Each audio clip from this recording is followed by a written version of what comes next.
പിന്നെ BJP by the lapse of time കേരളത്തിൽ ശക്തിപ്പെട്ടുകൊണ്ടിരിക്കുകയാണ്. അപ്പോൾ ഈ സർക്കാർ പോയി കഴിയുമ്പോൾ കൂടുതൽ ശക്തിപ്പെടും. AK ആൻ്റണിക്ക് പറ്റിയ ഏറ്റവും വലിയ അബദ്ധം പുള്ളി പോലീസുകാർക്ക് പൂർണ്ണമായ പ്രവർത്തന സ്വാതന്ത്ര്യം കൊടുത്തു. അപ്പോൾ പോലീസ് സാമാന്യമായിട്ട് നല്ല രീതിയിൽ, എൻ്റെ ഓർമ്മയിൽ ഏറ്റവും നന്നായിട്ട് പ്രവർത്തിച്ച് ലാത്തി ചാർജുകൾ കുറവായിരുന്നു. അദ്ദേഹം ഒരു ജോലി ചെയ്യാത്ത ഒരാളായിരുന്നു. അങ്ങനെയുള്ള ആളുകൾ ഇരുത്തിയാലേ ഇദ്ദേഹത്തിന് ഈ മറ്റേ സിൽബന്തികളെ വെച്ചിട്ട് കൊണ്ടുനടക്കാൻ പറ്റും. പറയാവുന്നിടത്തോളം പറയാം, ബാക്കിയുള്ളത് സൂചനകൾ കൊടുക്കുക. ബാക്കി ആളുകൾക്ക്, കേൾക്കുന്നവർക്ക്, മനസ്സിലാകേണ്ടവർക്ക് മനസ്സിലാവും.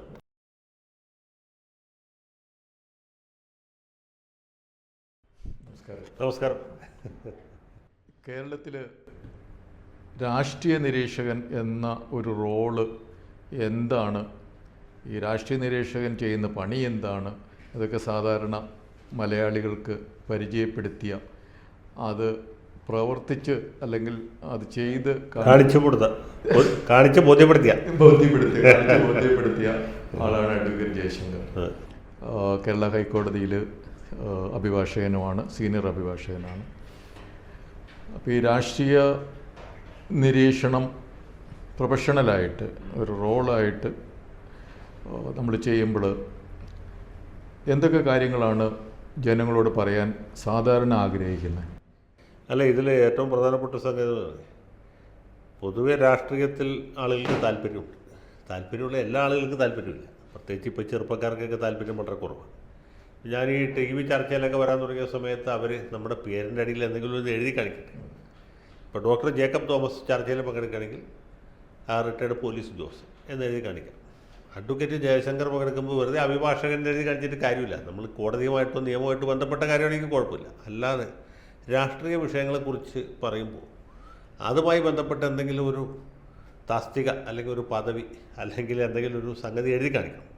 അപ്പോൾ അതിൻ്റെ ഭാഗമായിട്ട് പണ്ട് ഇന്ത്യ മിഷൻ്റെ ഈ PCR-ലിരുന്ന ആരോ കണ്ടുപിടിച്ച ഒരു തൂല് നമുക്ക് ഒരു തസ്തികയാണ് രാഷ്ട്രീയ നിരീക്ഷകൻ. എൻ്റെ അറിവിൽ കേരളത്തിലെ ആദ്യത്തെ രാഷ്ട്രീയ നിരീക്ഷകൻ ഞാനാണ്. ബാക്കിയൊക്കെ രാഷ്ട്രീയ പാർട്ടികളുടെ പ്രതികളാണ്. അപ്പോൾ ഞാൻ ഈ TV-യിൽ പറഞ്ഞതിന് മുമ്പ് വരികളിലൊക്കെ രാഷ്ട്രീയ ലേഖനങ്ങൾ എഴുതി. അപ്പോൾ ആ രീതിയിൽ എനിക്ക് ഇവർക്ക് ചാനൽ നടത്തുന്നവർക്ക് എന്നെ അറിയാം, ഞാനെന്താ പറയാമെന്ന് പറയും. അപ്പോൾ ആ രീതിയിലാണ് ഞാനിതിൽ വരുന്നത്. പ്രത്യേകിച്ച് അന്ന് വേറെ യോഗ്യതകളൊന്നും പ്രിസ്ക്രൈബ് ചെയ്തിരുന്നില്ല. പ്രിസ്ക്രൈബ്ഡ് ക്വാളിഫിക്കേഷൻ ഇല്ലാത്തൊരു ജോലിയാണ് ഈ രാഷ്ട്രീയ നിരീക്ഷണം. പിന്നെ പല ആൾക്കാർ വന്നു, അവരൊക്കെ മിക്കവാറും ഏതെങ്കിലും പാർട്ടിയുടെയൊക്കെ ചുവട് പിടിച്ചിട്ട് ഇപ്പോൾ ഇടത് നിരീക്ഷകൻ, വലത് നിരീക്ഷകൻ എന്നൊക്കെ പറഞ്ഞു വരുന്ന നിരീക്ഷകന്മാരുണ്ട്. ഒരു സ്വതന്ത്ര നിരീക്ഷകൻ ആയിട്ട് ഞാൻ മാത്രമേ എൻ്റെ അറിവിലുള്ളൂ. വരുന്നവരുണ്ട്. ചില സമയത്ത് സ്വതന്ത്രമായിട്ട് പറയും. ഇപ്പോൾ MN കാരശ്ശേരി എന്ന് വെച്ചാൽ ഒരു സാഹിത്യകാരൻ, എഴുത്തുകാരൻ എന്ന രീതിയിലാണ് പുള്ളിക്ക്. മറ്റൊരു തരത്തിൽ സാമൂഹ്യ നിരീക്ഷകൻ എന്നാണ് പുള്ളിയെക്കുറിച്ച് പറയുന്നത്. അങ്ങനെയൊക്കെയുള്ള ആളുകൾ. സുകുമാർ അഴീക്കോട് പക്ഷേ TV-യിൽ വന്നിരുന്നില്ല. ടി വിയിൽ. അതെ. അപ്പോൾ ഇതിൽ ഇപ്പം നമ്മൾ പ്രധാനമായിട്ട് നോക്കുന്നത് വെച്ചാൽ ഇപ്പോൾ ഇടതുപക്ഷമോ വലതുപക്ഷമോ BJP എന്നുള്ളത് നമുക്ക് പ്രശ്നമല്ല. ഈ രാഷ്ട്രീയത്തിലെ താല്പര്യമുള്ള ആളുകൾക്ക് ഇതിൻ്റെ അന്തർനാടകങ്ങൾ, ഉള്ളുകളികൾ എന്താണെന്ന് അറിയാൻ താല്പര്യമുണ്ട്. ഇപ്പോൾ പുറമേ കാണുന്നതല്ല, അതിൻ്റെ അടിയൊഴുക്കുകൾ മറ്റ് പലതും വരും. അതിൽ പലതും ഈ TV-യിൽ പറയാൻ പറ്റുന്നതല്ല. നമുക്കറിയാവുന്നതും പറയാൻ പറ്റില്ല. പറയാവുന്നിടത്തോളം പറയാം. ബാക്കിയുള്ളത് സൂചനകൾ കൊടുക്കുക. ബാക്കി ആളുകൾക്ക്, കേൾക്കുന്നവർക്ക്, മനസ്സിലാകേണ്ടവർക്ക് മനസ്സിലാവും. അല്ലെങ്കിൽ പിന്നെ ബാക്കിയുള്ളത് അന്വേഷിച്ച് കണ്ടുപിടിക്കും. ഇതാണ് നമ്മളുടെ ഒരു നയം. പക്ഷേ അതിൽ ഏറ്റവും അടിസ്ഥാനപരമായിട്ട് ഞാൻ എപ്പോഴും ശ്രദ്ധിക്കുന്നത്, നമ്മൾ ഒരിക്കലും കേൾവിക്കാരന് യുക്തിക്കെതിരായിട്ട് പറയരുത്. പലപ്പോഴും ഈ രാഷ്ട്രീയ പാർട്ടികളെ പ്രതികരിച്ച് വരുന്ന ആളുകൾക്ക് പറ്റുന്ന അപകടം, അവർക്ക് മാത്രമേ ബുദ്ധിയുള്ളൂ, അവർ പറയുന്നതൊക്കെ ജനങ്ങളെ വിശ്വസിക്കുമെന്ന തെറ്റിദ്ധാരണയുടെ പേരിൽ ഇവർ വന്നിട്ട് പല കാര്യങ്ങളും അസംബന്ധമായിട്ട് പറയും. അപ്പോൾ അസംബന്ധമായിട്ട് പറയരുത്. നമ്മൾ പറയുന്നതിന് ഒരു ലോജിക്ക് ഉണ്ടാകും, യുക്തി ഉണ്ടാകും. കേൾക്കുന്നവർക്ക് ഇത് ശരിയാണല്ലോ എന്ന് തോന്നും. അപ്പോൾ പലപ്പോഴും എൻ്റെ അനുഭവം എന്ന് വെച്ചാൽ ഈ സാധാരണ ഇതിലൊക്കെ താല്പര്യമുള്ള ആളുകളെ സംബന്ധിച്ച് അവരുടെ മനസ്സിലൊരു ആശയം ഉണ്ടാവും. അത് തന്നെയാണ് ഞാൻ പറയുന്നത്. ഞാൻ പിന്നെ കുറച്ചുകൂടി ആർട്ടിക്കുലേറ്റായിട്ട് പറയും, അല്ലെങ്കിൽ അവർക്ക് അറിയാൻ പാടില്ലാത്ത ചില വശങ്ങൾ കൂടി ചേർത്ത് പറയും. അല്ലെങ്കിൽ ഇതിന് മുമ്പുണ്ടായ സംഭവങ്ങൾ, ഇപ്പോൾ തിരുവിതാംകൂറിൻ്റെ ചരിത്രത്തിലോ അല്ലെങ്കിൽ തമിഴ്നാട്ടിലോ ബംഗാളിലോ ഡൽഹിയിലോ ഒക്കെ ഉണ്ടായി ഇതുപോലുള്ള അനലോഗസ് ആയിട്ടുള്ള സംഭവങ്ങളുണ്ടാവും, അതുകൂടി ചേർത്ത് പറയും. അപ്പോൾ കേൾക്കുന്നവർക്ക് കുറച്ചുകൂടി അത് വ്യക്തത കിട്ടും. പിന്നെ ഇതിൽ വളരെ അടിസ്ഥാനപരമായിട്ട് ഇപ്പോൾ TV-യിൽ ചെയ്യേണ്ട പ്രത്യേകിച്ച് ഒരു കാര്യം എന്ന് വെച്ചാൽ നമുക്ക് കിട്ടുന്ന സമയം വളരെ കുറവായിരിക്കും. വിനു വി ജോൺ നടത്തുന്ന ചർച്ച 1 മണിക്കൂറാണ്. 8 മണി തൊട്ട് 9 മണി വരെ. പക്ഷേ അതിൽ നമ്മൾ ശ്രദ്ധിച്ചാൽ മനസ്സിലാവുന്ന ഒരു കാര്യം, വേറെയും 3 പേര് ഉണ്ടാവും, പിന്നെ അവതാരകനും ഉണ്ടാവും. ഇപ്പോൾ വിനുവൊക്കെ കുറച്ച് ഭേദമാണ്. ചില അവതാരകന്മാരങ്ങോട്ട് പിടിച്ചാൽ ഈ സ്വാഗത പ്രസംഗന്മാർ പറയുന്ന പോലെയാണ്, നിർത്താതെ പറഞ്ഞുകൊണ്ടിരിക്കുക. അവൻ്റെ മോണോലോഗാണ് അല്ലെങ്കിൽ സോളിലോക്കിയാണ് ആദ്യം നടക്കുന്നത്. അത് കഴിഞ്ഞ് പിന്നെ പുള്ളിയുടെ പാണ്ഡിത്യം തെളിയിച്ചുകൊണ്ടുള്ള ഒരു ചോദ്യമായിരിക്കും നമ്മൾ ചോദിക്കുന്നത്. ആ ചോദ്യം മിക്കവാറും അസംബന്ധമായിരിക്കും, റെഡിക്കുലസ് ആയിരിക്കും. ഇങ്ങനെയുള്ള അസംബന്ധത്തിനിടയിലാണ് നമ്മൾ ഈ അഭിപ്രായം പറയുന്നത്. നമുക്ക് സത്യത്തിൽ കിട്ടുന്നത് ഇപ്പോൾ 3 അതിഥികളുള്ള ഒരു ചർച്ചയിൽ പരമാവധി കിട്ടുന്നത് 5 മിനിറ്റാണ്, 6 മിനിറ്റാണ്. 1 മണിക്കൂർ ചർച്ച എന്ന് പറയുമെങ്കിലും നമുക്ക് കിട്ടുന്നത് ഏറ്റവും കൂടിയത് 6 മിനിറ്റാണ്. 6 മിനിറ്റ്, അത് 2 സ്പെല്ലായിട്ടായിരിക്കും കിട്ടുന്നത്. അപ്പോൾ ഈ 6 മിനിറ്റിനിടയ്ക്ക് നമുക്ക് അറിയാവുന്ന കാര്യങ്ങൾ, കേൾവിക്കാർക്ക് കേൾക്കാൻ താല്പര്യമുള്ള കാര്യങ്ങൾ, നമ്മൾ ഏറ്റവും കുറഞ്ഞ വാക്കുകൾ ഒറ്റ കേൾവിയിൽ കേൾക്കുന്നവർക്ക് മനസ്സിലാവും. അതുകൊണ്ട് സൈദ്ധാന്തികമായിട്ട് ഈ KN കുഞ്ഞാമെന്നൊക്കെ പറഞ്ഞതിൽ പറഞ്ഞു കഴിഞ്ഞാൽ സംഗതി കുടുങ്ങി പോകും. ആളിന് TV ഓഫ് ചെയ്ത് അല്ലെങ്കിൽ ചാനൽ മാറ്റി എഴുന്നേറ്റും. അത് ചെയ്യരുത്. അപ്പം ജനങ്ങളുടെ ശ്രദ്ധ ഇതിൽ പിടിച്ചു നിർത്തും. കേൾക്കുന്നത് നമ്മളിങ്ങനെ ചാട്ടുളി പോലെ വാക്കുകൾ ഉപയോഗിക്കും. ഒറ്റ കേൾവിയിൽ കേൾക്കുന്നവർക്ക് മനസ്സിലാവും. ഇത്രയാണ് ഇതിൻ്റെ അടിസ്ഥാന തത്വം. ഇത്രയും ചെയ്യാൻ പറ്റണം. അപ്പോൾ നമ്മൾക്ക് പറയാൻ എന്തെങ്കിലും ഉണ്ടായിരിക്കണം. അത് കൃത്യമായിട്ടും സൂക്ഷ്മമായിട്ടും ആഞ്ഞടിച്ച് പറയാൻ സാധിക്കണം. കേൾക്കുന്നവർക്ക് ഒറ്റ കേൾവിയിൽ മനസ്സിലാവും. 2ാമതും 3ാമതും 4ാമതും കേൾക്കാൻ അവസരമില്ലല്ലോ. ഈ കേരളത്തിൽ ഒരു പുതുയുഗ പിറവിയാണ് ഇപ്പോൾ എന്നാണ് പുതിയ മുഖ്യമന്ത്രി നമ്മളോട് പറയുന്നത്. പുതിയ യുഗം. കഴിഞ്ഞ 10 വർഷത്തെ പിണറായി വിജയൻ നേതൃത്വമുള്ള സർക്കാരിൻ്റെ സമയത്ത് നവോത്ഥാന കാലഘട്ടമാണ്. അതും ഉത്ഥാനം, നവോത്ഥാനം എന്നൊക്കെ അതും ഒരു പുതുയുഗം എന്ന ഏകദേശം ഒരുവിധം അർത്ഥങ്ങളൊക്കെ ഒന്നാണല്ലോ. അപ്പോൾ ഈ നവോത്ഥാനത്തിൻ്റെ ഒരു കാലഘട്ടം 10 വർഷം കഴിഞ്ഞു. ഇപ്പം നമ്മൾ പുതിയ യുഗത്തിലേക്ക് പോവുകയാണ്. എന്തായിരിക്കും ഇത് തമ്മിലുള്ളൊരു വ്യത്യാസം? ഇത് തമ്മിൽ പറയത്തക്ക വ്യത്യാസമൊന്നും ഉണ്ടാവില്ല. ഓൾഡ് വൈൻ ഇൻ ന്യൂ ബോട്ടിൽ എന്ന് പറഞ്ഞ പോലെ. പക്ഷേ ആളുകളെ സംബന്ധിച്ചിടത്തോളം വലിയൊരു പുതുയുഗം ഫീൽ ചെയ്യുന്നുണ്ട്. എങ്ങനെയെന്നറിയാം, ഈ പഴയ യുഗം, ഇപ്പോൾ കഴിഞ്ഞുപോയ നവോത്ഥാന കാലഘട്ടം വളരെ അസഹ്യമായിരുന്നു. ഈ കേരളത്തെ സംബന്ധിച്ചിടത്തോളം ഒരു സർക്കാരിനെയും ആളുകൾക്ക് 5 കൊല്ലത്തിൽ കൂടുതൽ സഹിക്കാൻ പറ്റില്ല. 5 കൊല്ലം പലപ്പോഴും ആളുകൾ പറഞ്ഞു കേട്ടിട്ടുണ്ട്. 5 കൊല്ലം ഇവർ കട്ടില്ല, ഇനി 5 കൊല്ലം അവർ കാക്കട്ടെ. ഇതാണ് സാധാരണക്കാരുടെ, പ്രത്യേകിച്ച് നാട്ടുമ്പുറത്തുകാരുടെയൊക്കെ മനസ്സിലുണ്ട്. പക്ഷേ അത് ഈ കഴിഞ്ഞ 5 കൊല്ലം കഴിയുമ്പോൾ മാറിയില്ല. അന്നത്തെ ഒരു പ്രത്യേക സാഹചര്യത്തിൽ ഈ സർക്കാർ വീണ്ടും വിജയിച്ച് അധികാരത്തിൽ. അപ്പോൾ ഈ 2ാമതും അധികാരം കിട്ടിയ ആളുകൾക്ക് തോന്നി ഇനി നമുക്കൊന്നും പേടിക്കണ്ട, തുടർ ഭരണമല്ല തുടർച്ചയായ ഭരണമാണ് ഉണ്ടാകുന്നത്. അവർ നോക്കുമ്പോൾ അതിൽ കുറച്ചൊരു ലോജിക്ക് ഉണ്ടായിരുന്നു. കോൺഗ്രസ് പാർട്ടി വളരെ ദുർബലമായ അവസ്ഥയിലായി. അതാണല്ലോ ഇതിൽ പ്രധാനപ്പെട്ട. കേരള കോൺഗ്രസ് മിക്കവാറും ഇല്ലാണ്ടായി. UDF എന്ന് പറഞ്ഞാൽ പ്രധാനമായിട്ടും മുസ്ലിം ലീഗായി. മുസ്ലിം ലീഗിനേക്കാൾ MLA-മാർ കോൺഗ്രസ്സിന് കൂടുതലുണ്ടെങ്കിലും ലീഗ് ഒരു പൊളിറ്റിക്കൽ ഫോഴ്സാണ്, കോൺഗ്രസ് അല്ല. ഇതാണ് പ്രശ്നം. കോൺഗ്രസ് സ്കാറ്റേഡാണ്. നേതാക്കന്മാർ തമ്മിൽ യാതൊരു ഐക്യമില്ല, അണികൾ തമ്മിലുമില്ല, പിന്നെ ഭയങ്കര ഗ്രൂപ്പാണ്. അപ്പോൾ CPM-ൻ്റെ ഭാഗത്ത് നോക്കുമ്പോൾ കാണുന്ന കാഴ്ച ഈ തമ്മിലടി കൊണ്ട് കോൺഗ്രസ് ക്ഷയിച്ചു. കേരള കോൺഗ്രസ് ഇല്ലാണ്ടായി. മുസ്ലിം ലീഗ് മാത്രമേ ഉള്ളൂ. മുസ്ലിം ലീഗിനെ എങ്ങനെയെങ്കിലും ഒതുക്കുകയോ അതിൽ നിന്ന് കുറച്ച് വോട്ട് അടർത്തിയെടുക്കുകയോ ചെയ്ത്, മുസ്ലിം ലീഗിൻ്റെ വോട്ടല്ല മുസ്ലിം വോട്ട് അടർത്തിയെടുക്കുകയോ ചെയ്താൽ ഇപ്പോൾ മലപ്പുറം ജില്ല പോയാലും ബാക്കി 13 ജില്ലകളിൽ എങ്ങനെയെങ്കിലുമൊക്കെ പിടിച്ച് കയറിയിട്ട് കുറേ സീറ്റൊക്കെ സംഘടിപ്പിച്ച് അധികാരത്തിൽ തുടരാം. അങ്ങനെ കൽപ്പാന്ത കാലത്തോളം നമ്മുടെ ഭരണം പണ്ട് ബംഗാളിലുണ്ടായിരുന്ന പോലെ ഇവിടെ ഉണ്ടാകുമെന്നാണ് ഇവർ കണക്കൂട്ടിയത്. ആ കണക്കുകൂട്ടൽ പൂർണ്ണമായിട്ടും തെറ്റായിരുന്നില്ല. നമ്മൾ 2 കൂട്ടിയാൽ 4 എന്ന രീതിയിൽ കൂട്ടിക്കഴിഞ്ഞാൽ CPM-കാരുടെ കണക്ക് കൃത്യമായിരുന്നു. CPM-ന് ഒറ്റയ്ക്ക് കേരളത്തിൽ ഭൂരിപക്ഷം നേടാം എന്നൊരവസ്ഥ, ആത്മവിശ്വാസം വരെ അവർക്കുണ്ടായി. 99 സീറ്റെന്ന് വെച്ചാൽ ചെറിയ കണക്കല്ല. CPI-യുടെ പോലും പ്രസക്തി ഇല്ലാണ്ടായി. അല്ല, പ്രസക്തമല്ലാണ്ടായി. CPM-കാർ പറയുക, CPI-കാർ കേൾക്കാന്നുള്ള നിലയിലേക്ക് എത്തി കഴിഞ്ഞ 2ാം പിണറായി സർക്കാരിൻ്റെ കാലത്ത്. പക്ഷേ ഇവരുടെ ഈ ഹുങ്ക് വർദ്ധിച്ചതനുസരിച്ച് അപ്പോൾ ഈ ആത്മവിശ്വാസം കൂടിയ വലിയ പ്രശ്നമാണ്. അതുമാത്രമല്ല, ഈ മന്ത്രിസഭ രൂപീകരണത്തിലൊക്കെ വലിയ അവിടെ നിന്നോട്ട് പരാജയം തുടങ്ങി. നമ്മളെപ്പോഴും പറയുന്ന ഒരു കാര്യം, ഈ വിജയത്തിൻ്റെ ആ മുഹൂർത്തത്തിൽ തന്നെ പരാജയത്തിൻ്റെ വിത്തുകൾ ഇവർ വിതയ്ക്കുന്നുണ്ട്. എല്ലാ തെരഞ്ഞെടുപ്പിലും ഇത് സത്യമാണ്. സത്യം. അതിൻ്റെ ആന്തരികമായ ഡയലക്റ്റിക്കൽ മെറ്റീരിയൽസിൽ വലിയ സത്യമുണ്ട്. അത് പറഞ്ഞ് ആൾക്കാർ വഷളാക്കിയതാണ്. അതിൽ അടിസ്ഥാന സത്യമാണ്, തത്വം സത്യമാണ്. അപ്പോൾ ഈ വിജയ മുഹൂർത്തത്തിൽ തന്നെ അതിന് പരാജയത്തിൻ്റെ വിത്തുകൾ അവർ വിതയ്ക്കുന്നുണ്ട്. 2ാം പിണറായി സർക്കാർ അധികാരത്തിൽ വരുമ്പോൾ തന്നെ അവരുടെ കുഴി കുറഞ്ഞ തോതിൽ അവർ കുഴിക്കും. ഉദാഹരണത്തിന് ഈ മുഖ്യമന്ത്രിയായിട്ട് പിണറായി വിജയൻ തന്നെ വീണ്ടും വരും. അദ്ദേഹത്തിൻ്റെ പ്രായാധിക്യമുണ്ട്, അനാരോഗ്യമുണ്ട്, എല്ലാവർക്കും അറിയാം. അത് നിർത്തിക്കൊണ്ട് അദ്ദേഹം വീണ്ടും നയിക്കുന്നു. അതും സമാധാനമുള്ള കാര്യം. പക്ഷേ ഈ തെരഞ്ഞെടുപ്പിന് മുമ്പ് തന്നെ സീനിയറായിട്ടുള്ള ഒരു വലിയ പരിധി ആളുകളെ വെട്ടിക്കളഞ്ഞു. മന്ത്രിമാരായ തോമസ് ഐസക്ക്, AK ബാലൻ, G സുധാകരൻ, രവീന്ദ്രനാഥ്, ജയരാജൻ.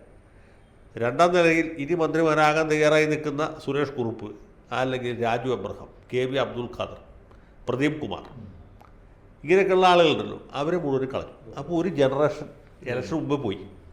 ഇലക്ഷൻ കഴിഞ്ഞ് ബാക്കിയുള്ളവരെയും ശൈലജ ടീച്ചർ, അതിൽ രാമകൃഷ്ണൻ മന്ത്രിമാരായിരുന്നു, മൊയ്തി, ഇവരാരും അങ്ങനെ മോശക്കാരെന്ന് പറയുന്നില്ല. കടകംപള്ളി സുരേന്ദ്രൻ 5 കൊല്ലം ഭരിച്ച് സാമാന്യ എക്സ്പീരിയൻസ് ആയ ആളുകളാണ്, അവരെയും തട്ടി. അപ്പോൾ പുള്ളിക്കാരിച്ച് ഇനിയിപ്പോൾ ഞാനും മരുമോനും പിന്നെ കുറച്ച് ഈ ആടുനെലികളെയും മാത്രം വെച്ചിട്ടൊരു മന്ത്രിസഭ, അതാണ് പറ്റിയത്. അപ്പോൾ മന്ത്രിമാരും വീക്കായി, എല്ലാവരും പുതുമുഖങ്ങളായി കഴിഞ്ഞാൽ തന്നെ അതിൻ്റെ ഒരു ഭംഗി പോയി. കാരണം പരിചയസമ്പന്നരായ ആളുകൾ വേണം, പുതുമുഖങ്ങളും വേണം. പരിചയസമ്പന്നർ മാത്രമായാൽ പോരാ, അപ്പോൾ ഒരുപാട് വൃദ്ധസാധനം പോലെ പോകും. പണ്ട് പക്ഷേ തമിഴ്നാട്ടിൽ ഇപ്പോൾ വിജയ് എന്ന് പറയുന്ന ഒരു സിനിമാ നടൻ ഒരു 3 വർഷത്തിനുള്ളിൽ ഒരു പുതിയ പാർട്ടി ഉണ്ടാക്കി, ഒരു ഭരണപരിചയമോ രാഷ്ട്രീയ പരിചയമോ ഇല്ല എന്ന് നമ്മൾ വിലയിരുത്തും. നമുക്ക് എല്ലാവർക്കും അറിയാം. അതെ.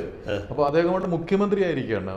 വലിയ വലിയ ആൾക്കാർ മുഖ്യമന്ത്രിയായിരുന്ന, പക്ഷേ അവരൊക്കെ സിനിമാ വീട്ടിലാണ് കൂടുതൽ ആൾക്കാരും. അപ്പോൾ ഇദ്ദേഹം അങ്ങനെ പെട്ടെന്ന് വന്നങ്ങ് മുഖ്യമന്ത്രിയായി ഭരണം തുടങ്ങി കയ്യടി നേടുന്നുണ്ട്. അപ്പോൾ ഈ ഭരണപരിചയം വേണമെന്ന് പറയുന്നതാണ്, ഭരണപരിചയം ഇല്ലാത്തതാണ് ഒരു ദേശത്തിന് നല്ലത്. അല്ല, ഭരണപരിചയം ഉള്ളതാണ് നല്ലത്, എപ്പോഴും ഉള്ളതാണ് നല്ലത്. ഇപ്പോൾ വിജയ് ഇപ്പം വന്നങ്ങോട്ട് കയറിയിട്ടല്ലോ, ഇത് കൊണ്ടു നടക്കട്ടെ. MGR വരുമ്പോൾ അദ്ദേഹത്തിന് രാഷ്ട്രീയത്തിൽ നല്ല പരിചയം ഉണ്ടായിരുന്നു. പിന്നെ നെടുഞ്ചെഴിയനെ പോലെ എന്താണ് പരിചയസമ്പന്നരായ ആളുകൾ കൂടുതലുണ്ടായിരുന്നു. രാമറാവുവിനും അതുപോലെ ഉണ്ടായിരുന്നു, ഉപേന്ദ്രയെ പോലെ ഉള്ള ആളുകൾ കൂടെ ഉണ്ട്. രാമറാവു പിന്നെ ഒരു ഫിഗറായിട്ട് ഇങ്ങനെ നിന്നു വന്നു. പിന്നെ ശക്തരായ IAS IPS ഉദ്യോഗസ്ഥരും കൂടെ വേണം. ഇപ്പോൾ നരേന്ദ്രമോദി പ്രതിഭാസം എങ്ങനെ സംഭവിക്കുന്നത്? നരേന്ദ്രമോദി മുഖ്യമന്ത്രിയായിട്ടാണ് ആദ്യമായിട്ട് ഗുജറാത്ത് നിയമസഭയിൽ കാലെടുത്ത് കൊടുത്തത്. അതിനുമുമ്പ് ഒരിക്കലും MLA ആയിട്ടില്ല, മന്ത്രിയായിട്ടില്ല. ഇപ്പോൾ സതീശനൊക്കെ സൈറ്റ് ചെയ്യുന്ന ഉദാഹരണം അതാണ്. പ്രധാനമന്ത്രിയായിട്ടാണ് ആദ്യമായിട്ട് പാർലമെൻറ്റിൽ കാലെടുത്ത് വെക്കുന്നത്. അതിന് മുമ്പ് ഒരിക്കലും കേന്ദ്രത്തിൽ ഒരു പദവിയും വഹിച്ചിട്ടില്ല, ലോക്സഭാംഗമായിട്ടില്ല. പക്ഷേ എന്നിട്ടും വിജയിച്ചു. അതിൻ്റെ കാരണം എന്ന് വെച്ചാൽ മോഡി എന്ന് പറഞ്ഞ ഒരു വ്യക്തിയല്ല. മോഡിയുടെ പുറകിൽ നമ്മൾ കാണാത്ത വലിയൊരു വ്യൂഹമുണ്ട്. RSSൻ്റെ പിൻബലമുണ്ട്, സംഘടനാ ശക്തിയുണ്ട്, പിന്നെ മൊബൈലും മറ്റുള്ള വ്യവസായികളുടെ വലിയ സാമ്പത്തിക പിന്തുണയുണ്ട്. അതിലുപരിയായിട്ട് ബുദ്ധിമാന്മാരായ ഒരുപാട് ആളുകൾ ഇതിനു വേണ്ടി തന്നെ ഡെഡിക്കേറ്റ് ചെയ്തിട്ടുള്ള, അവരൊന്നും നമ്മളറിയില്ല. അവർ നമ്മൾ വഴിയിൽ വെച്ചാൽ ഇന്ത്യൻ ആൾക്കാരൊന്നും തിരിച്ചറിയില്ല. അങ്ങനെ വലിയൊരു വ്യൂഹം അദ്ദേഹത്തിൻ്റെ പുറകിലുണ്ട്, വിത്ത് 15 നമ്പർ ഓഫ് കമ്പ്യൂട്ടേഴ്സ്. അപ്പോൾ കമ്പ്യൂട്ടറിൻ്റെ കാലമുള്ളൂ, എല്ലാ ഡാറ്റയും രാജ്യത്തെ സംബന്ധിച്ച കംപ്ലീറ്റ് ഡീറ്റെയിൽസും അതിൻ്റെ അകത്തുണ്ട്. ഇതാണ് രാഹുൽ ഗാന്ധി മോഡി തമ്മിലുള്ള വ്യത്യാസം. രാഹുൽ ഗാന്ധി സിംഗിൾ ഹാൻഡഡ്, സിമ്പിളായിട്ടുള്ള സിമ്പിൾ പൊളിറ്റീഷ്യനാണ്. പഴയ യുഗത്തിൽ ജനിക്കേണ്ടിരുന്ന ആളാണ്. അദ്ദേഹത്തിന് ഈ സംവിധാനങ്ങളൊന്നുമില്ല. പിന്നെ ബുദ്ധി ഉപദേശിക്കുന്നത് നമ്മുടെ സുഹൃത്ത് KC വേണുഗോപാലാണ്. അപ്പോൾ പിന്നെ അദ്ദേഹത്തിന് പരാജയപ്പെട്ടേ തീരൂ. നമ്മളാരും വിചാരിച്ചാലും പുള്ളി രക്ഷിക്കാൻ പറ്റില്ല. കാരണം ആ നിലയിലേക്ക് പുള്ളി പോയി. കോൺഗ്രസിൻ്റെയൊക്കെ പഴയ തുരുപ്പൊടിച്ച പഴയ കാലത്തെ സംവിധാനങ്ങളാണ്. ഇവരുടെ കയ്യിലുള്ളതൊക്കെ പുതിയ ആയുധങ്ങളാണ്. അപ്പോൾ അതാണ് വ്യത്യാസം. ആ ഒരു സ്ട്രാറ്റജിക് ആയിട്ടുള്ള ഒരു വലിയ ഡെഫിസിറ്റ് അവിടെ ഉണ്ട്. ഈ കോൺഗ്രസ് ആന്റണി 10-20 വർഷം മുമ്പ് മുഖ്യമന്ത്രിയായപ്പോൾ 2001 അതും വലിയൊരു ഭൂരിപക്ഷത്തിൽ തന്നെയാണ് വന്നത്. പക്ഷേ 3 വർഷം കഴിയുമ്പോഴത്തേക്കും കംപ്ലീറ്റ് പോയി, മാറേണ്ടി വന്നു. അപ്പോൾ VD സതീശനെ ഇപ്പം അതുപോലെ വലിയൊരു ആവേശത്തിലും ഭൂരിപക്ഷത്തിലും പുതിയ യുഗം എന്നൊക്കെ പറഞ്ഞ് വന്നു, വലിയ ഭൂരിപക്ഷമാണ്. പക്ഷേ ഇത് 3 വർഷം കഴിയുമ്പോൾ മാറേണ്ടി വരുമോ? ആന്റണിയെ പോലെ തന്നെ ആകുമോ? അല്ല, അത് വ്യത്യാസമുണ്ട്. 2 ഘടകങ്ങളായിട്ടാണ് തന്നെ. ഇപ്പോൾ ഇന്നലെ പിണറായി വിജയൻ നിയമസഭയിൽ ഇത് തന്നെ പറഞ്ഞു, കോൺഗ്രസ് 100 സീറ്റ് കിട്ടിയിട്ടും അവർക്ക് മുന്നോട്ട് പോകാൻ പറ്റിയില്ല പറയുന്നുണ്ട്. അത് ചരിത്രപരമായിട്ട് ശരിയാണ്. 2001 ആന്റണി തന്നെ പറഞ്ഞു. സതീശൻ കാണാൻ വന്നപ്പോൾ ആന്റണി പറഞ്ഞു, ഞാൻ 100 സീറ്റിന് മേടിച്ചാണ് വന്നത്, പക്ഷേ 3 കൊല്ലത്തിനകത്ത് എൻ്റെ കംപ്ലീറ്റ് ഗ്ലാമർ പോയി. അദ്ദേഹം സമ്മതിച്ചു. സാധാരണ ആളുകൾ സമ്മതിക്കില്ല, ആന്റണി സമ്മതിച്ചു. ഇനി അതിനേക്കാളും നല്ല ഉദാഹരണം പറയാം. 111 സീറ്റ് കിട്ടിയിട്ടാണ് 77 കരുണാകരൻ വന്നത്. പക്ഷേ കരുണാകരന് 1 മാസം ഭരിക്കാൻ പറ്റില്ല. അതിന് മുമ്പ് മന്ത്രിസഭ ആ 3 കൊല്ലം നയിച്ചില്ല നിയമസഭ. അതിനുള്ളിൽ നിയമസഭ പിരിച്ചുവിട്ടു.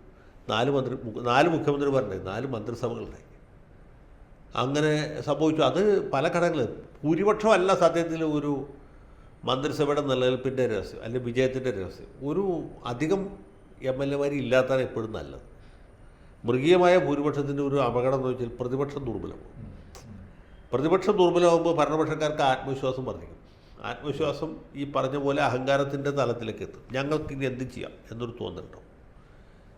അത് പിന്നെ ഇവരെ തിരുത്താനോ തെറ്റുകൾ ചൂണ്ടിക്കാണിക്കുന്ന ആളുകളില്ലാത്ത അവസ്ഥ. അപ്പോൾ അതുകൊണ്ട് വലിയ ഭൂരിപക്ഷം എപ്പോഴും ഒരിക്കലും ഗുണകരമല്ല. ഇപ്പോൾ രാജീവ് ഗാന്ധിയാണല്ലോ ഇന്ത്യയിലെ ഏറ്റവും കൂടിയ ഭൂരിപക്ഷത്തോട് ജയിച്ചത്. അദ്ദേഹത്തിന് എന്ത് ചെയ്യാൻ പറ്റി? ഇല്ലേ? അദ്ദേഹത്തിൻ്റെ എല്ലാ നന്മകളോടും കൂടിയിട്ട് പരാജയപ്പെട്ടു. അതാണ്. അപ്പോൾ അതൊരു പക്ഷേ നിയമസഭയിൽ ഒരു ഭൂരിപക്ഷം വേണം. ഭൂരിപക്ഷം ഇല്ലാത്ത മന്ത്രിസഭ പിന്നെ ആടിക്കുലുങ്ങിപ്പോവും. ഇപ്പോൾ രാജീവ് ഗാന്ധിയുടെ 89 ഭരണം കഴിഞ്ഞിട്ട് പിന്നെ 2014 മോഡി ഭരണവരെ രാജ്യത്ത് പൊതുവേ തന്നെ ഒരു രാഷ്ട്രീയമായ അസ്ഥിരത ഉണ്ടായിരുന്നു. ആ അസ്ഥിരത എങ്ങനെ മറികടന്ന് ഇയാൾക്ക് ഭൂരിപക്ഷം കിട്ടിയിട്ടുണ്ടായിരുന്നു. BJPക്ക് തനിയെ ഭൂരിപക്ഷം ഉണ്ടായിരുന്നു, NDAക്ക് ഭൂരിപക്ഷം ഉണ്ടായിരുന്നു. അപ്പോൾ ദേവഗൗഡ ഭരിച്ച പോലെയല്ല, ഗുജറാൾ ഭരിച്ച പോലെയല്ല, നരസിംഹറാവു ഭരിച്ച പോലെയല്ല, വാജ്പേയി ഭരിച്ച പോലെയല്ല, മൻമോഹൻ സിംഗ് ഭരിച്ച പോലെയല്ല മോഡി വന്നു. മോഡിക്ക് ഭൂരിപക്ഷമുണ്ട്. ആ ഭൂരിപക്ഷത്തിൻ്റെ ആത്മവിശ്വാസം, പിന്നെ അദ്ദേഹത്തിന് സ്വയമേവ തന്നെ നമുക്കറിയാമല്ലോ, ഊർജ്ജമുണ്ട്, ആത്മവിശ്വാസമുണ്ട്, എന്ത് ചെയ്യണമെന്ന് അറിയാം, എന്ത് പറയണമെന്ന് അറിയാം, ആളുകളെ എങ്ങനെ സ്വാധീനിക്കണമെന്ന് അറിയാം. ഈ ഇദ്ദേഹം പറഞ്ഞത് ശുദ്ധാബദ്ധമായിരിക്കും, മണ്ടത്തിനായിരിക്കും, പക്ഷേ കേൾക്കുന്നവർ വിശ്വസിക്കും. അതാണ് പ്രശ്നം. ആളുകളെ വിശ്വസിപ്പിക്കണം. ഈ വിശ്വസിപ്പിക്കലാണ് രാഷ്ട്രീയം. പറയുന്നത് തെറ്റായിരിക്കും. ഇല്ല, നമ്മൾ പറഞ്ഞ ജൂലിയസ് സീസറിലെ മാർക്ക് ആൻ്റണിയുടെ പ്രസംഗം പോലെയാണ്. ആ മാർക്ക് ആൻ്റണി പറയുമ്പോൾ അതാണ് ശരിയെന്ന് ആളുകൾക്ക് തോന്നിപ്പിക്കലാണ് ജനാധിപത്യം. ആളുകളെ എങ്ങനെ വിദഗ്ധമായിട്ട് പറ്റിക്കാന്നുള്ളിടത്താണ് ജനാധിപത്യത്തിലെ വിജയം.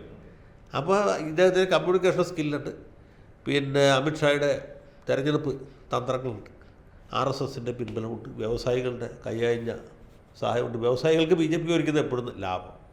കാര്യം കാശ് കൊടുത്ത കാര്യം നടക്കും. കോൺഗ്രസ്സാണെങ്കിൽ അങ്ങനെയല്ല, ഓരോരുത്തർക്കും പൈസ കൊടുക്കണം. കിട്ടുന്ന കാശാവും പോക്കറ്റിൽ നിന്നിട്ട് കാര്യം നടക്കില്ല. അതുകൊണ്ട് ഈ വ്യവസായികൾക്കും ഈ വ്യാപാരികൾക്കും ഒക്കെ എപ്പോഴും നല്ലത് CPMൻ്റെ ഭരണവും അല്ലെങ്കിൽ BJPയുടെ ഭരണമാണ്. കാശ് കൊടുത്ത കാര്യം നടക്കും. പിന്നെ റേറ്റ് കുറവാണ്. ഈ BJP ഒരു പ്രതിപക്ഷമായിട്ട് ഒരു എന്താ, ഞങ്ങൾ പ്രതിപക്ഷമായിട്ട് ആക്ട് ചെയ്യുമെന്ന് ഒരു കോൺഫിഡൻസോടുകൂടി പറയുന്ന ഒരു സമയമാണ് ഈ വർഷത്തെ ഇപ്രാവശ്യത്തെ ഒരു നിയമസഭ. 2016 ഒരാളെ ഉണ്ടായിരുന്നുള്ളൂ, ഒരു MLA ഉണ്ടായിരുന്നുള്ളൂ, O രാജഗോപാൽ. പക്ഷേ ഇപ്പോൾ കേരളത്തിൽ നിന്ന് BJPക്ക് ഒരു MP ഉണ്ട്, ഒരു കോർപ്പറേഷൻ ഭരിക്കുന്നുണ്ട് തിരുവനന്തപുരത്ത് കഴിഞ്ഞ തെരഞ്ഞെടുപ്പിൽ. അതുപോലെ 3 MLA-മാരുണ്ട്. അവർക്ക് ആദ്യമായിട്ട് BJPക്ക് നിയമസഭയിൽ ഒരു ഓഫീസും അലോട്ട് ചെയ്തിട്ടുണ്ട്. ആദ്യമായിട്ടാണ് BJPക്ക് ഒരു ഓഫീസ് അലോട്ട് ചെയ്യുന്നത്. അപ്പോൾ ഞങ്ങൾ വളരെ ഒരു അപ്പോൾ ഇതുവരെ കേരളത്തിൻ്റെ ചരിത്രത്തിൽ LDF ഭരിക്കുകയാണെങ്കിൽ UDF പ്രതിപക്ഷം, UDF ഭരിക്കുകയാണെങ്കിൽ പ്രതിപക്ഷം. പക്ഷേ ഇപ്രാവശ്യം 2 പ്രതിപക്ഷം ഉണ്ടാകുന്നുള്ള ഒരു പ്രത്യേകതയുണ്ട്. അത് ഭരണത്തിന് നല്ലതായിരിക്കുമോ? അത് എങ്ങനെ? അത് നമ്മൾ ഈ നേരത്തെ പറഞ്ഞ പ്രശ്നം നമ്മളത് പൂർണ്ണമായിട്ട് പറഞ്ഞില്ല. ഇപ്പോൾ ഈ ആൻ്റണി ഭരിക്കുമ്പോൾ 100 സീറ്റ് അദ്ദേഹം കിട്ടി വരുമ്പോൾ 40 പേരാണ് പ്രതിപക്ഷത്തിൽ. 40 പേരുടെ നേതാവായിട്ട് അച്യുതാനന്ദൻ ഉണ്ടായിരുന്നുകൊണ്ടാണ് ആൻ്റണിയെ പിന്നെ ഉമ്മൻചാണ്ടിയൊക്കെ വീഴിക്കാൻ പറ്റിയത്. അച്യുതാനന്ദൻ്റെ വിശ്വാസ്യത. ഇത്തവണത്തെ പ്രത്യേകത നമ്മൾ നേരത്തെ പറഞ്ഞു, തുടർച്ചയായ ഭരണമായി മാറാതിരുന്നതെന്ന് വെച്ചാൽ ഈ ഭരണത്തിൽ അതിൻ്റെ തുടക്കത്തിൽ തന്നെ ഉണ്ടായിരുന്ന പരാജയത്തിൻ്റെ കാരണങ്ങൾ അത് അധികം വൈകാതെ വ്യാപിച്ചു. സജി ചെറിയാനെ പോലെ, വീണ ജോർജിനെ പോലെ ഉള്ള മന്ത്രിമാർ, ബിന്ദു, ശിവൻകുട്ടി കാറ്റഗറിയിൽപ്പെട്ട മന്ത്രിമാർ മാത്രമേ കഴിഞ്ഞപ്പോൾ അത് ജനങ്ങളെ വെറുപ്പിച്ചു. പിന്നെ ഖജനാവിൽ പൈസ ഇല്ലാതെ വരുമ്പോൾ, കാശ് വളരെ പ്രധാനപ്പെട്ട ഘടകമാണല്ലോ, കയ്യിൽ കാശില്ലായിരിക്കുന്ന സമയത്ത് നവകേരള യാത്ര നടത്തി. അതിലാണ് ജനങ്ങൾ മുഴുവൻ വെറുത്തുപോയത്. പിന്നെ ലോക കേരള സഭ, ഇങ്ങനെയൊക്കെയുള്ള കെട്ടുകാഴ്ചകൾ നടത്തിയപ്പോൾ ജനങ്ങൾ വെറുത്തു.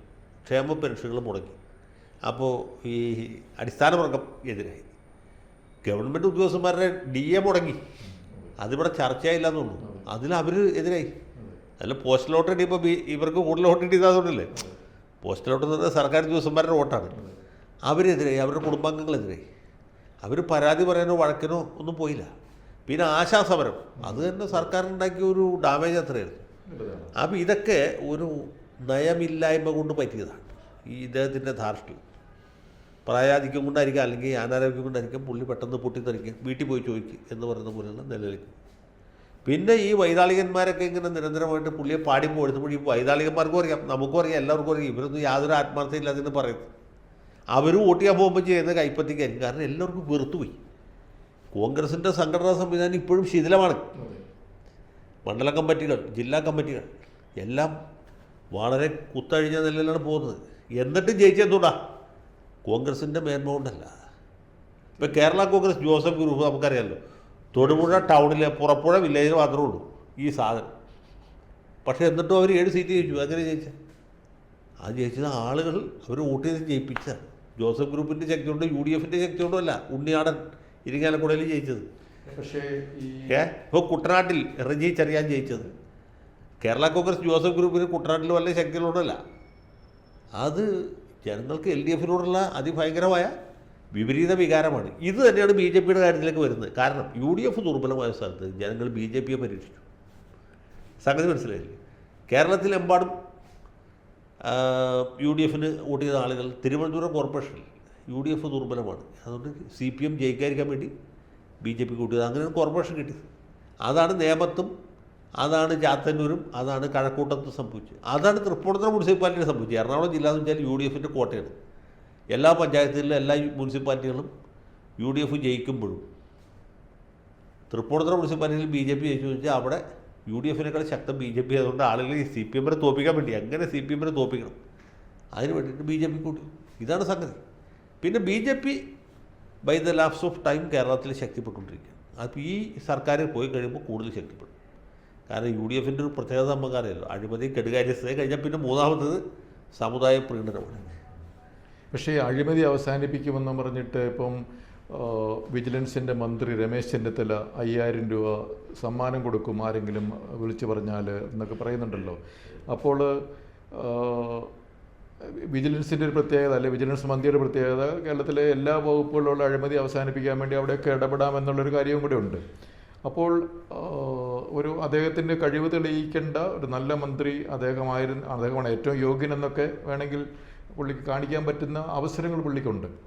അപ്പം അങ്ങനെ കേരളത്തിലൊരു അഴിമതി ഇല്ലാത്തൊരു ഭരണം ഈ രമേശ് ചെന്നിത്തലയുടെ കഴിവ് കൊണ്ട്, പ്രവർത്തികൾ കൊണ്ട് നമുക്ക് പ്രതീക്ഷിക്കാമോ? എനിക്ക് തോന്നുന്നില്ല. രമേശ് ചെന്നിത്തല മോശം മന്ത്രിയാണെന്നല്ല പറഞ്ഞു. ആഭ്യന്തരത്തിന് സ്വന്തമായിട്ടൊരു മന്ത്രി ഉണ്ടാവുന്നതാണ് എപ്പോഴും നല്ലത്. കാരണം മുഖ്യമന്ത്രി തന്നെ ആഭ്യന്തരം ഭരിക്കണമെന്ന് ഭരണഘടനയിൽ എഴുതി വെച്ചിട്ടില്ല. UDFിൻ്റെ അല്ലെങ്കിൽ LDFിൻ്റെ പ്രകടന പത്രികയിലും പറയാറ്. അതിന് സ്വന്തമായിട്ട് പൂർണ്ണമായ ഉത്തരവാദിത്വം വഹിക്കുന്ന ഒരു മന്ത്രി ഉണ്ടാവുന്നതാണ് എപ്പോഴും നല്ലത്. കാരണം ഈ പോലീസ് വകുപ്പ് വളരെ ബുദ്ധിമുട്ടാണ്, സാറിന് തന്നെ അറിയാം. അതിന് രാഷ്ട്രീയമായ ഇടപെടൽ നിർബന്ധമായിട്ടും വേണം. AK ആന്റണിക്ക് പറ്റിയ ഏറ്റവും വലിയ അബദ്ധം പുള്ളി പോലീസുകാർക്ക് പൂർണ്ണമായ പ്രവർത്തന സ്വാതന്ത്ര്യം കൊടുത്തു. അപ്പോൾ ആ പോലീസ് സ്റ്റേഷനിൽ ചെന്നവർക്ക് 2 ടീട്ടർക്ക് 3 ടീട്ടുന്ന അവസ്ഥ. മറിച്ച് അതിഭയങ്കരമായ മാർക്സിസ്റ്റുകാരൊക്കെ വരുമ്പോൾ ഒരു കംപ്ലീറ്റ് പാർട്ടിക്കാർക്ക് സ്വാതന്ത്ര്യം കൊടുക്കും. പോലീസ് സ്റ്റേഷനിൽ പാർട്ടിക്കാരനെ പറഞ്ഞു, അതും പാടില്ല. എനിക്ക് തോന്നുന്നു തിരുവഞ്ചൂർ രാധാകൃഷ്ണൻ്റെ സമയത്താണ് പോലീസ് സാമാന്യമായിട്ട് നല്ല രീതിയിൽ, എൻ്റെ ഓർമ്മയിൽ ഏറ്റവും നന്നായിട്ട് പ്രവർത്തിച്ച് ലാത്തി ചാർജുകൾ കുറവായിരുന്നു, വെടിവെപ്പ് ഉണ്ടായില്ല. പിന്നെ ഈ പോലീസ് സേനയിലുള്ള ഉദ്യോഗസ്ഥന്മാരെല്ലാം നമുക്ക് ഷഫൾ ചെയ്യാൻ പറ്റുള്ളൂ. കൊള്ളാവുന്ന ആളുകൾ കുറച്ചേ ഉള്ളൂ. അവരെ പ്രധാനപ്പെട്ട സ്ഥാനങ്ങളിൽ വയ്ക്കുകയും അവർക്ക് കുറച്ച് സ്വാതന്ത്ര്യം കൊടുക്കുകയും അവർ നേരിട്ട് ആഭ്യന്തരമന്ത്രിയായിട്ട് റിപ്പോർട്ട് ചെയ്യുകയും ചെയ്താൽ മാത്രമേ ഇതിനെ കൊണ്ടുനടക്കാൻ പറ്റൂ. അപ്പോൾ ആഭ്യന്തരമന്ത്രി ആയാലും ഇത് സംവിധാനം ഇതല്ലേ. അപ്പോൾ അഴിമതിക്കാരായ ഉദ്യോഗസ്ഥന്മാരെ തീരെ വളരെ നൊട്ടോറിയസ് ആയിട്ടുള്ള ആൾക്കാരെ വല്ല DCRBയിലേക്കോ ട്രാഫിക്കിലേക്കൊക്കെ മാറ്റിയിട്ട്, അല്ലെങ്കിൽ അവർ വെറുതെ കസേരയിട്ടിരുത്തിയാലും മതി. പണ്ട് സത്താർ കുഞ്ഞ് എന്ന് പറഞ്ഞാൽ, ഇപ്പോൾ പേരെടുത്ത് പറയുന്നത് വേറെ ഒന്നും വിചാരിക്കണ്ട, അദ്ദേഹം ഒരു ജോലി ചെയ്യാത്ത ഒരാളായിരുന്നു. അപ്പോൾ അദ്ദേഹത്തെ ജയിൽ DGP ആയിട്ട് വെച്ചു. ജയിൽ DGPക്ക് പ്രത്യേകിച്ച് ജോലിയൊന്നുമില്ല. സത്താർ കുഞ്ഞ് സീനിയറാണ്. അദ്ദേഹത്തെ ഒരു ലാവണത്തിൽ ഇരുത്തി വെച്ചു. ഇപ്പോൾ കഴിഞ്ഞ പിണറായി സർക്കാരിൻ്റെ കാലത്ത് വന്ന DGPമാരെയൊക്കെ നോക്കി, ആ പോലീസ് സേനയിലുള്ളതിലേക്ക് ഏറ്റവും കഴിവേണ്ട ആളുകളാണ് അനിൽ കാന്ത് അല്ലെങ്കിൽ ദർവേഷ് സാഹിബ്. ഇങ്ങനെയുള്ള പ്രഗത്ഭ മതികളെയാണ് പുള്ളി ഇരുത്തിയത്. കാരണം എന്ന് വെച്ചാൽ അങ്ങനെയുള്ള ആളുകൾ ഇരുത്തിയാലേ ഇദ്ദേഹത്തിന് ഈ മറ്റേ സിൽബന്തികളെ വെച്ചിട്ട് കൊണ്ടുനടക്കാൻ പറ്റും. അതൊരിക്കലും ചെയ്യരുത്. എപ്പോഴും ആ സ്ഥാനത്തിരിക്കുമ്പോൾ ഒരു കോമ്പറ്റൻ്റ് ആയിട്ടുള്ള ഓഫീസറെ വെക്കണം, പോലീസ് മേധാവിയായിട്ട്. അതുപോലെ ജില്ലകളിലും ഈ കീ പോസ്റ്റുകളിൽ ഇരിക്കുന്ന ആളുകൾ സത്യസന്ധരായിരിക്കണം, കാര്യപ്രാപ്തിയുള്ളവരായിരിക്കണം, അല്ലെങ്കിൽ കൈവിട്ടു പോകും. അപ്പോൾ ഇത് വളരെ പ്രധാനപ്പെട്ട കാര്യമാണ്. അത്തരം കാര്യം മനസ്സിലാക്കാൻ മതിയല്ല. പോലീസ് മന്ത്രിക്ക് വേറെ ജോലിയൊന്നുമില്ല, കാര്യങ്ങൾ. പക്ഷേ ഇത് നോക്കിക്കൊണ്ടേയിരിക്കണം, ഇവരെന്താ ചെയ്യണമെന്ന് നമ്മളെപ്പോഴും ജാഗരൂകരായിട്ടിരിക്കണം. കാരണം സർക്കാരിൻ്റെ പ്രതിച്ഛായ ബോധം പ്രധാനപ്പെട്ട ഡിപ്പാർട്ട്മെൻറ്റാണ് പോലീസ് അതിക്രമം എന്ന് പറഞ്ഞാൽ വലിയ പ്രശ്നം. ആരോഗ്യവകുപ്പ് അതുപോലെ. ആരോഗ്യവകുപ്പിലേക്ക് ഇപ്പോൾ ഉള്ള ആൾക്കാരെ വെച്ചാൽ ചെയ്യാൻ പറ്റും. എത്രയോ പോലീസ് കരുണാകരനാണ് ഈ പോലീസുകാർക്ക് ഇതുപോലുള്ള ഈ ഗുണ്ടായുസം കാണിക്കാനുള്ള ലൈസൻസ് കൊടുത്തത്.